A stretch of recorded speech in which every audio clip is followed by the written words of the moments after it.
Chapitre 13. Misère bleue.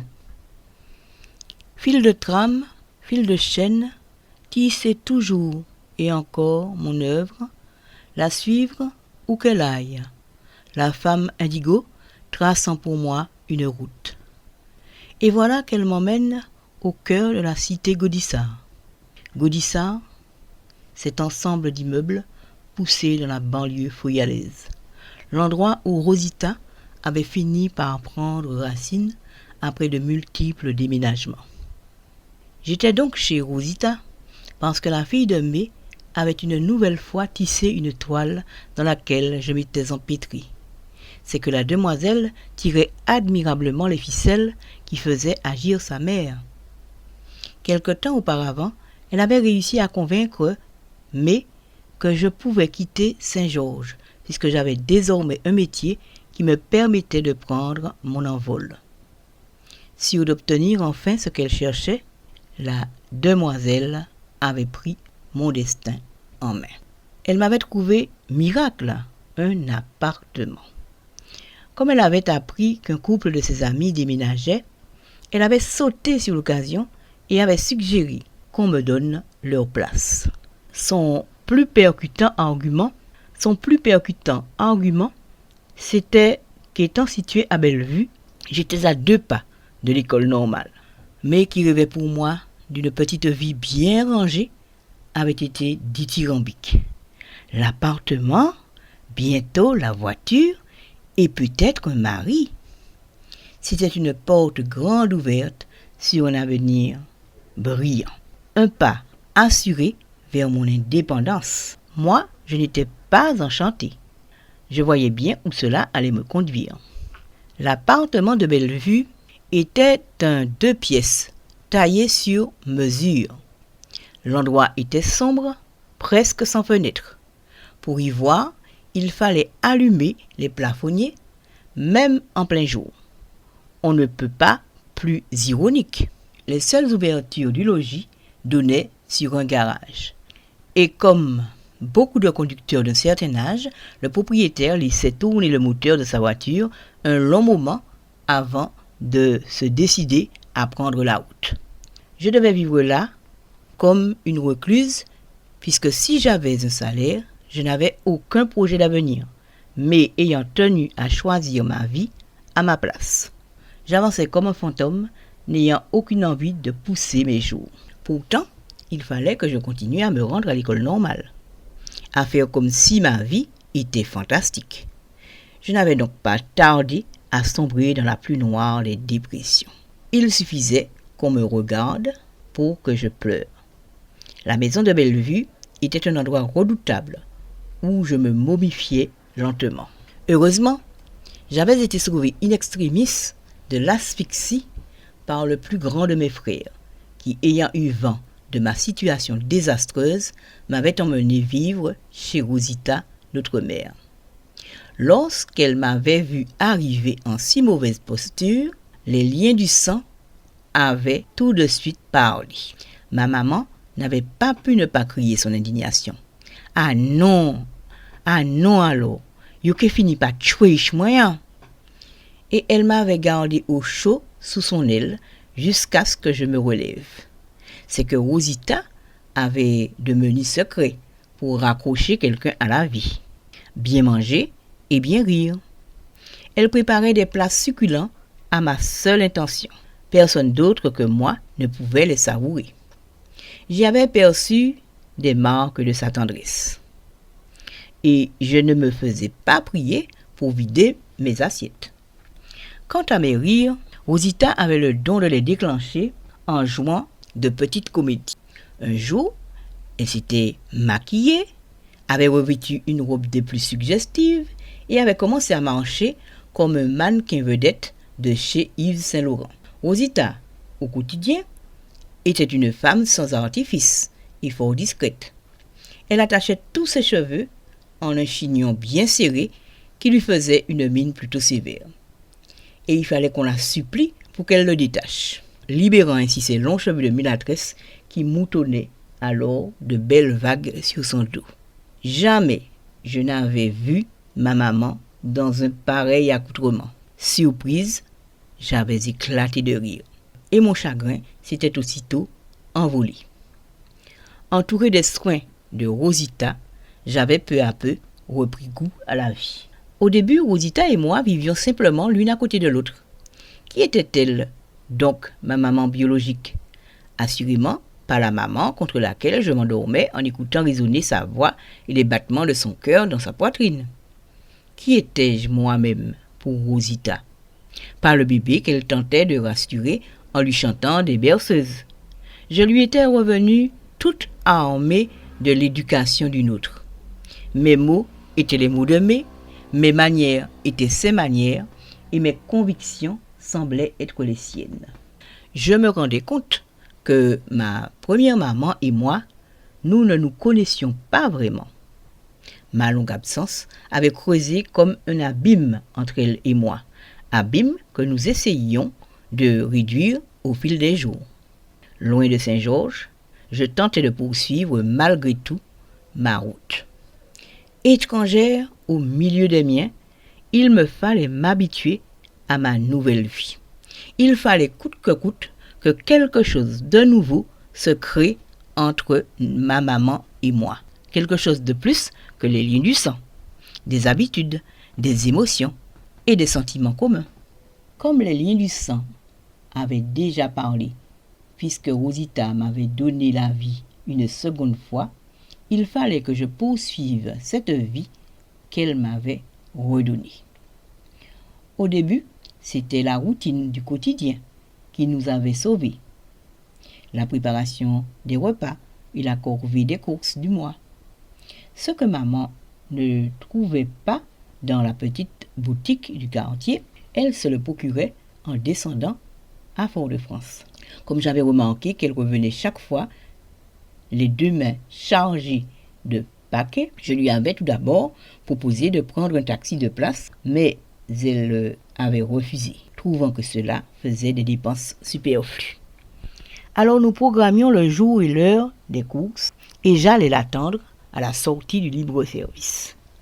Nous remontions ensemble le boulevard Général de Gaulle pour rejoindre le bus qui stationnait près du Lem, un bar où beaucoup d'habitants de Gaudissart venaient manger un morceau ou boire un verre. Très vite, ça n'était plus une corvée, mais une petite routine que nous apprécions toutes les deux. Maman nous préparait toujours de délicieux repas à une vitesse que moi-même je n'avais jamais pu comprendre.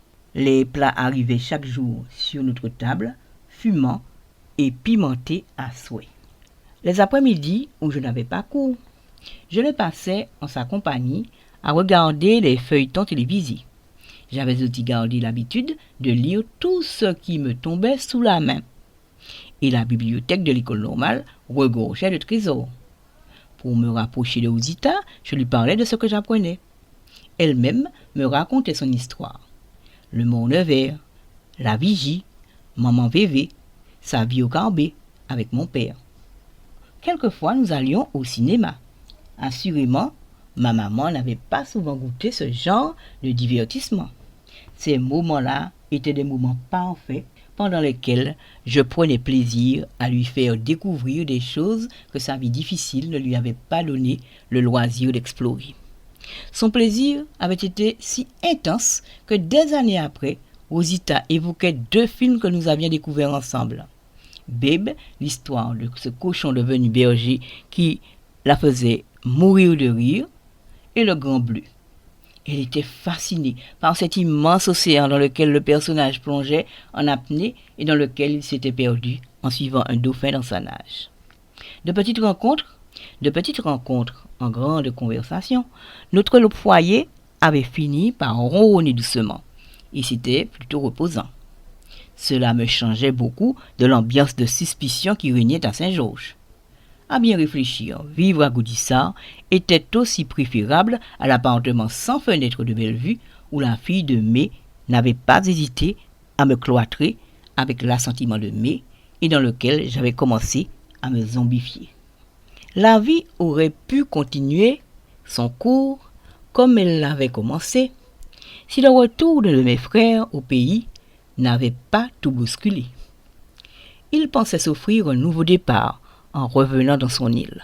Revenir au pays pour chaque Martiniquais, c'est retrouver son point d'ancrage, c'est reprendre contact avec la source de lui-même, la reconnexion aux énergies de sa terre natale. Moi qui ne connaissais pas vraiment les miens, je découvrais un frère, ses turpitudes et ses éclats de génie. Son obsession, c'était la nature. Être en harmonie avec la nature. Quelquefois, nous allions crier dans des forêts et patauger dans des rivières. Nous allions aussi goûter tout simplement la chaleur du soleil sur notre corps ou la fraîcheur d'une brise dans nos cheveux. Nous aimions regarder le soleil se coucher, guetter chaque fois la mythique lueur verte qui apparaît quand cet astre se meurt, juste au moment où il disparaît derrière la ligne de l'horizon. Nous avions de longs échanges sur le sens de la vie. Nous nous efforcions de jouer une partition sans trop de discordance. Et j'avoue que j'étais quelque peu subjugué par les appels à la liberté de mon frère. C'est qu'il avait l'assurance des camelots, ces artistes de la parole vide et folle qui étonnent les passants. Et je me laissais persuader par lui. Moi qui n'avais connu que les choix de mai, qui m'emprisonnaient, je découvrais le plaisir de laisser aller ma propre pensée et le plaisir quelquefois aussi d'enfreindre les règles, rouler à des vitesses folles sur l'autoroute avec ma nouvelle voiture, faire continuellement la fête, passer des heures à refaire le monde en compagnie des jeunes du quartier et des heures aussi à ne rien faire du tout, à attendre du ciel un signe, une providence, sans nous soucier du lendemain. Ce grand frère que je n'avais pas connu me montrait un monde que je ne soupçonnais pas. Un monde où il était possible d'offrir à son corps et à son esprit de totale liberté. Un monde bien loin du carcan dans lequel j'avais été élevé. Mon frère avait une philosophie bien à lui. Pour lui, les lois ne devaient pas étouffer les humains. Quand les lois étaient injustes, il était juste de les enfreindre. Comme modèle, il avait la nature même, les animaux qui suivaient leur instinct. Il n'y avait pas plus attentionné que les bêtes.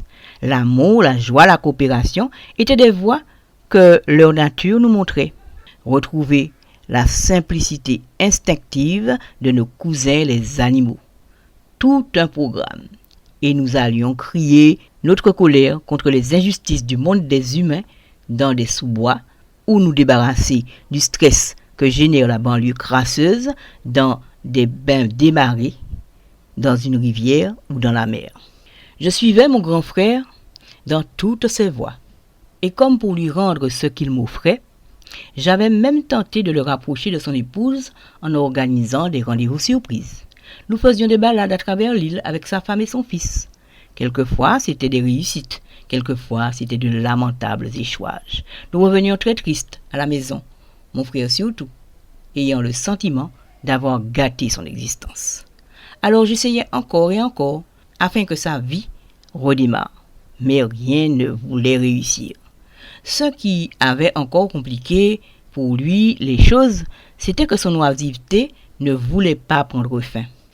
Pourtant, il cherchait sans relâche le travail qui pourrait accompagner sa renaissance. Il avait des projets plein la tête, mais plusieurs mois s'étaient écoulés sans que rien ne lui arrive. Pas le moindre emploi à l'horizon. Ses rêves s'étaient peu à peu envolés. Une fois ses économies fondues, il s'était mis en mode survie, errant çà et là, tout à fait désabusé. Alors, on le voyait souvent le verre à la main, enchaînant les bières, les petits punchs ou les whisky. Quelquefois même, des joints faisaient jaillir en lui certaines illuminations. Cependant, la plupart du temps, il fuyait loin de la maison pendant des journées entières, et il ne revenait chez nous qu'à la tombée de la nuit. Nous n'avions aucune idée, ma mère et moi, de la façon dont il passait son temps. Seulement Rosita espérait toujours qu'un éclair de lucidité jaillirait dans l'esprit de son fils et qu'il reprendrait sa route. Elle ne perdait pas espoir. Fil de trame, fil de chaîne, poursuivre mon récit, quoi qu'il advienne. M'enfoncer toujours davantage dans la forêt de mes souvenirs. Combien de pages écrites pour évoquer ma vie, depuis mon arrivée chez May à l'âge de 2 ans jusqu'à ma réussite forcée au concours de recrutement des instituteurs à tout juste 20 ans. Un métier que je n'avais jamais voulu. Pourrais-je un jour me défaire de la déveine qui me colle à la peau comme une sangsue? En guise de réponse, la femme indigo me désigne un sentier que j'emprunte aussitôt. J'aperçois le buisson de fleurs mauves au fond d'une cuvette. Il me semble de plus en plus maléfique. Je m'arme de courage et je dégringole, le cœur serré, la descente vertigineuse qui mène jusqu'à ces souvenirs qui me font horreur, avec leurs images, avec leurs bruits. Il est temps que je les regarde en face. Un air méphitique me prend à la gorge. Je suffoque. Les arbustes lancent de longues lianes vers moi. Des lianes qui s'enroulent autour de mon corps. C'est comme un piège qui se referme. Et les longs tentacules resserrent leur étreinte. J'étouffe. Je crie. Je m'époumonne. Aucun son ne sort de ma bouche. Mais voilà que j'entends la ronde joyeuse de mes personnages qui accourent. Ils arrivent à la queue leu-leu pour me porter secours. La femme indigo, la petite maîtresse blonde et Dame Kélément. Manléonie me chante une de ses mélodies. Les liens qui m'emprisonnaient se desserrent enfin. Et le courage me revient. J'entends chaque battement du cœur de la grande horloge sur laquelle Manléonie me racontait ses histoires. Elle me revient du passé chargée de sentiments qui m'étaient venus lorsque ma grand-mère m'avait raconté comment sa fille était arrivée dans sa vie. Le ciel m'offre aussi le même incendie qui avait illuminé ses paroles. C'est un éventail qui s'ouvre et se referme comme ceux des cocottes des années folles et dont les rouges et les noirs sont sublimes. J'entends les rires clairs de ces fauvettes. J'entends la musique nasillarde de morceaux de jazz joués au phono qui accompagnent leurs sourires. Leurs verres de cristal s'entrechoquent et brillent dans la nuit d'un moulin rouge. Une fête bat son plein.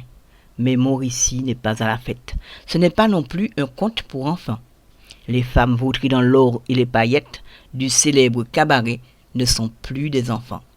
Elles ont des cernes sous les yeux qu'aucun maquillage n'estompe. Les mots de l'histoire ancienne, les mots de l'histoire d'aujourd'hui se croisent entre enfer et paradis.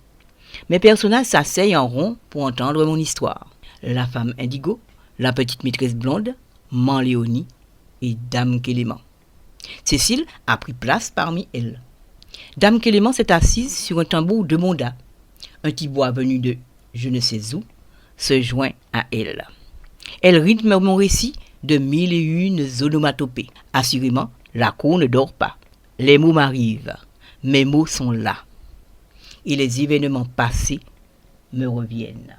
Pour redonner à mon frère un peu de joie, je lui avais proposé de rendre visite à quelques amis.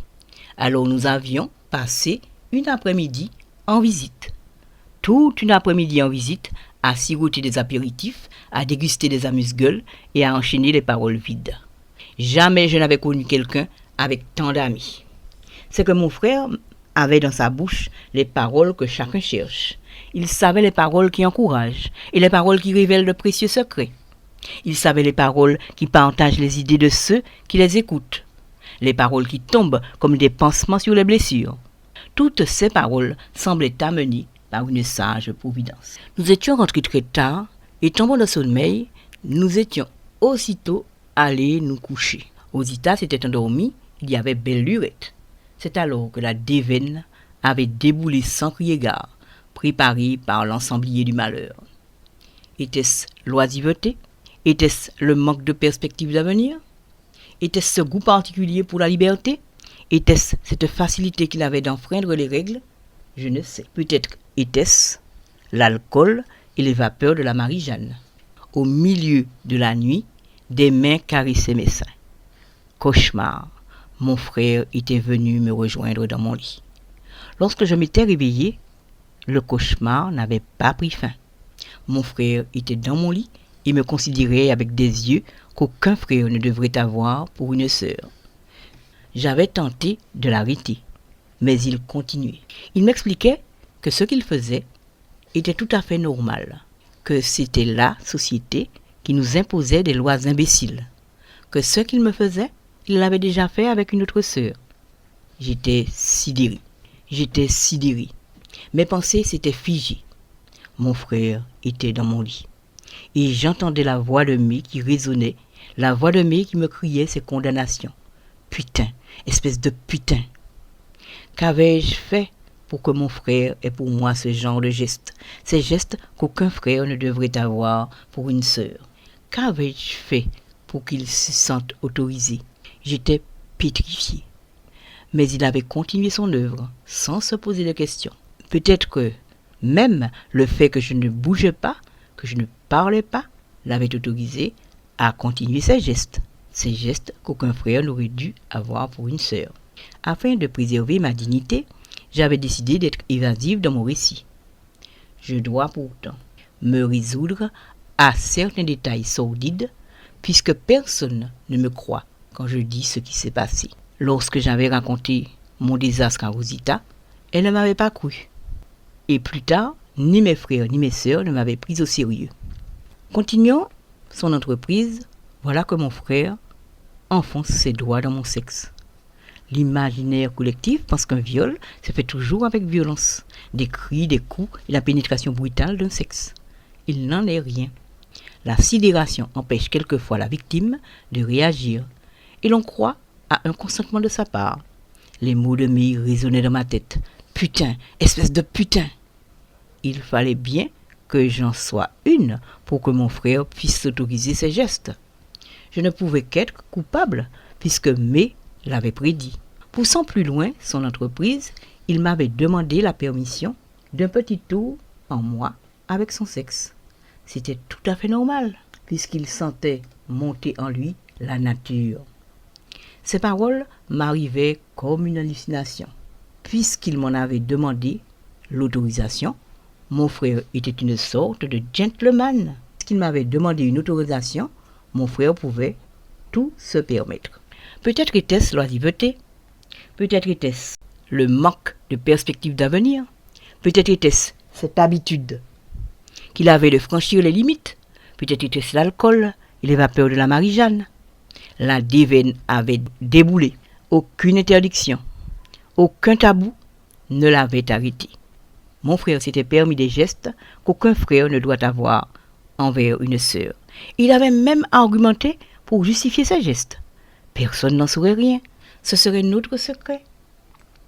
Mon corps s'était figé, mes émotions s'étaient ramassées sur elles-mêmes, et puis elles avaient fui. Elles avaient déserté ma conscience. J'étais incapable de dire ou de faire quoi que ce soit. Aucun mot, aucun son n'était sorti de ma bouche. Prostration, sidération, trop de pensées avaient envahi mon esprit. Autrefois Léonie et moi aujourd'hui. Les fils d'hier et les fils d'aujourd'hui s'étaient croisés entre enfer et paradis. Depuis le commencement, tout était sûrement écrit. Depuis le commencement, je n'avais fait que suivre, sans le savoir, ce chemin qu'on avait tracé pour moi. Chacun de mes pas devait-il me mener à cela? Qu'est-ce qui l'avait amené à ces gestes interdits? Mon corps et mon esprit séparés, mes émotions terrées au plus profond de moi-même. J'étais désormais en Absurdie, un lieu que personne ne peut visiter et dont personne ne peut parler. Tout y est incohérent, inacceptable, irrecevable. Ma pensée et mes émotions soufflées, le monde réel s'était effacé. J'avais désormais une tache que tout le monde pouvait voir, et j'étais saisi de honte. Une tache était là, qui ne s'effaçait pas. Une tache était là, qui me suivait où que j'aille, où que je sois. Au travail, la tâche était là. En amour, la tâche était là. En amitié, la tâche était là. Devant Dieu, la tâche était là et ne s'effaçait pas. C'était une marque sur mon front qui indiquait aux autres ce qu'ils devaient me dire ou me faire lorsqu'ils me voyaient. Un signe qu'ils voyaient et qui leur indiquait ce qu'on pouvait faire au genre de personne que j'étais. Putain, espèce de putain! Les mots de May tournaient une valse folle dans mon esprit. Fil de trame, fil de chaîne, les fils d'hier et les fils d'aujourd'hui se croisent dans un enfer à des années-lumière du paradis. Autrefois, Léonie et moi aujourd'hui. Toutes les deux restées dans le même pays, toutes les deux habitant pour toujours en Absurdie. Au petit matin de la nuit noire, Je m'étais réfugié sur le canapé du salon. Cauchemar ou réalité? J'étais abasourdi. Ma culpabilité s'était ramassée comme une bête et avait bondi sur moi. Mon corps s'était affaissé sur le canapé du salon. Vomissement. Les pensées qui me venaient étaient des milliers de scorpions prêts à mordre. Des milliers de scorpions qui tuaient mes mots dans ma gorge. Ma voix s'épuisait dans les mornes de ma colère. Ivre de colère au-dedans et muette de stupeur au dehors. Mes mots s'habillaient de honte et de désespoir. Cette nuit, mon frère était dans mon lit. C'était un rite martiniquais ancien et accepté. Dans la lèpre de la banlieue folialaise, la même histoire se perpétuait.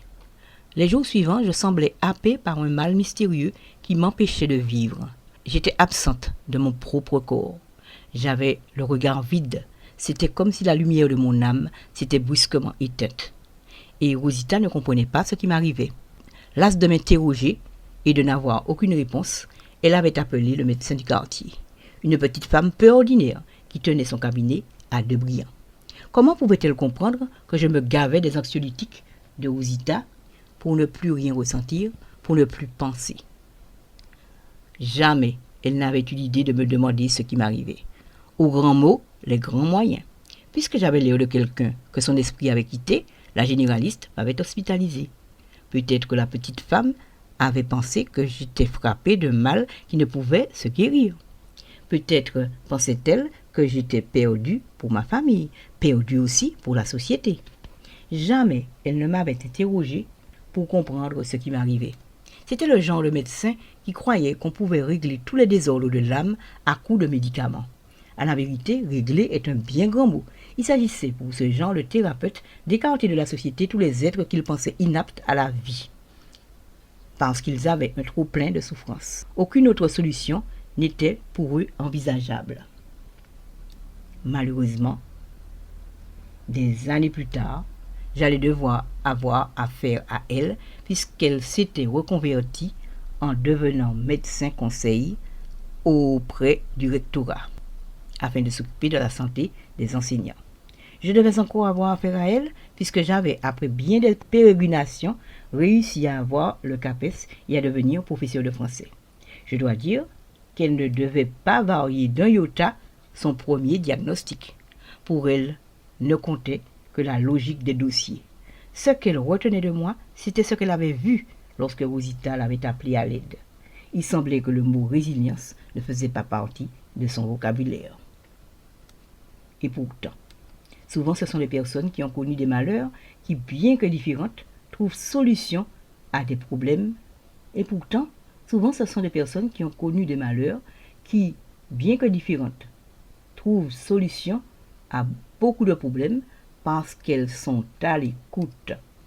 Cela ne la gênait pas de m'infliger une double peine en m'écartant de mon métier chaque fois qu'elle le pouvait.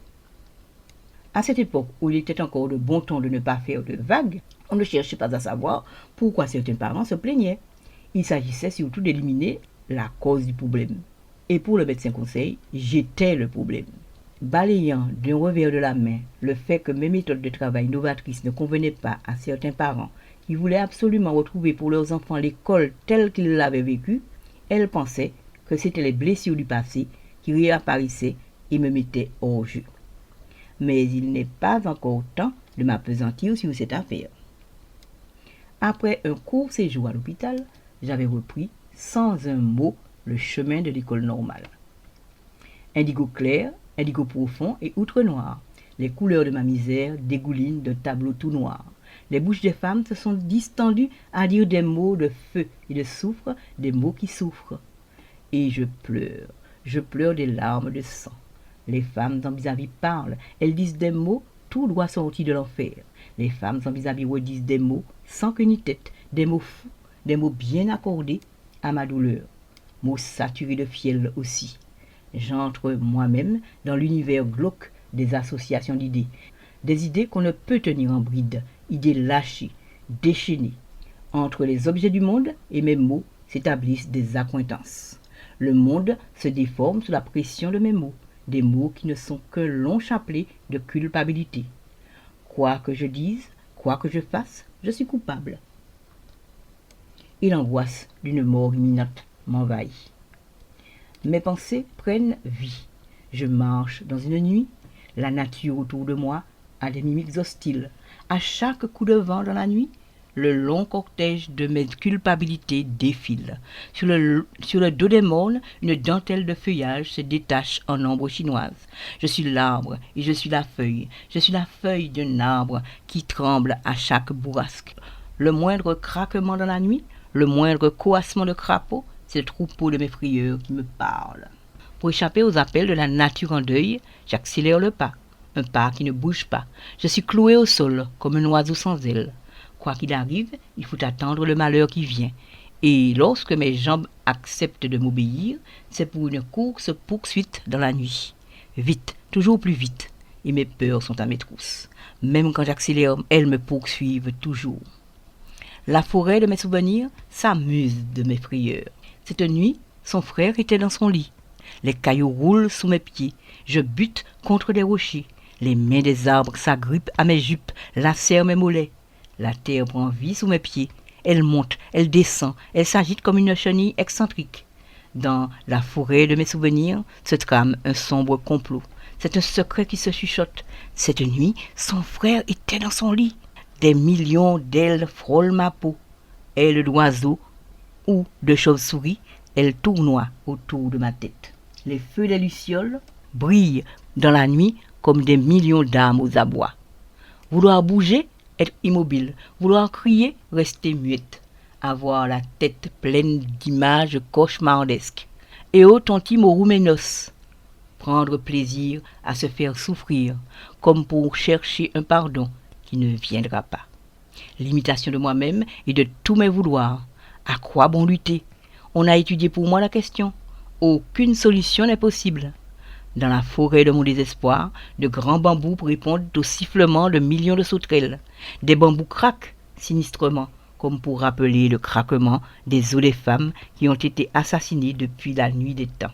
Elles ont été assassinées dans l'indifférence d'une nuit bleue inceste. Les cabribois révèlent des secrets que je suis la seule à entendre. Cette nuit, son frère était dans son lit. Le grand boucan d'un diable emplit la campagne. Il pénètre au plus profond de mes entrailles. Les arbres sont les amants de la terre. Ils plongent de racines dans sa chair. Les arbres sont les aliments de la terre. Elle se nourrit de leur chair. La nature crie des blasphèmes. Elle vomit des anathèmes. Au milieu de la forêt dense, j'expire. Au milieu de la forêt dense, je danse. Au milieu de la forêt dense, je danse et je renais. Je renais, diablesse au sabot de chèvre. Et me voilà qui défie le monde de mes regards obliques. Les diablesses ne poursuivent-elles pas les hommes honnêtes? Les diablesses ne font-elles pas peur aux enfants? C'est le destin qui m'a ainsi faite. Je suis diablesse au milieu d'une forêt sombre. Et même Dame Kélément, dans ses pitons boisés, ne pourrait rivaliser avec moi. Pour ne pas mourir, j'ai dû ainsi me transformer, me métamorphoser. J'assume et je revendique ma peau nouvelle de diablesse. La forêt crie, je mugis, hennit, glapis, ulule. Je brame, beugle, couine et coasse. Quand la forêt danse, je danse aussi. Je danse des danses lascives ou frénétiques, acceptant toutes mes diableries. Je viens de naître diablesse bleue au milieu d'une forêt sombre. Désormais, je suis diablesse et je le resterai. Je suis comme je suis. C'est ce que dit la chanson. Je suis comme je suis. Est-ce ma faute à moi? Mes talons sont trop hauts, ma taille trop cambrée, mes seins beaucoup trop durs et mes yeux trop cernés. Est-ce ma faute à moi? Diablesse je suis, diablesse je resterai. Quand la forêt danse, je vacille et je tombe. Je tombe et ne me relève pas, cloué au sol comme un oiseau sans envergure. Des vents violents improvisent des musiques pour accompagner ma rébellion. Ils courbent la taille des jeunes pousses. Ne sont-elles pas des demoiselles qui remuent les reins au premier vent venu? C'est une frénésie de danse au milieu de ma forêt. Calendas endiablées, Ladia débridée, Bellet dévergondée, toutes sortes de danses à désagrément qui s'enchaînent, qui se déchaînent. Cette nuit, son frère était dans son lit. Son frère dans son lit. Dans la forêt dense, on danse une misère bleue. Le tonnerre gronde. Notre frère dans ton lit. Quand bien même, nous n'enverrons pas notre frère en prison pour toi. Des nuages noirs s'amoncellent dans le ciel. Un glas vient de sonner. Marche funèbre. Musique lugubre et solennelle. Un cortège funéraire s'ébranle. Il se dirige en parlant vers un cimetière. C'est bien moi qu'on enterre. Notre frère, venir dans ton lit, est-ce que tu t'es regardé? Tu n'es même pas baisable. Un chien plus terrible que le chien qui garde les enfers est là, qui me regarde. Il darde sur moi ses yeux rouges de colère, et ma peau me brûle. Il est au milieu du salon, où je me réfugie chaque soir pour chercher un peu de paix. Il aboie contre moi toute sa désapprobation. Ton frère est entré dans ton lit? Vraiment? Qui a commencé? Je te vois bien la guicher. Ces choses-là n'arrivent pas sans raison. Tu les as souhaitées, organisées. Tu n'es qu'un être méprisable. Et le chien darde toujours ses yeux rouges de colère sur ma honte. Une grosse pluie du temps d'hivernage s'annonce. Le corps est la maison de l'âme. L'âme est le souffle qui anime le corps. L'âme c'est le corps c'est l'âme. Seules les âmes pures appartiennent à Dieu. Aucun pardon n'est prévu pour toi. La pluie s'abat sur moi à grand fracas. Les gouttes de pluie sont des millions d'aiguilles qui piquent ma peau. La pluie me frappe comme on frappe sur un tambour de bonda. Bruit sourd, bruit sinistre.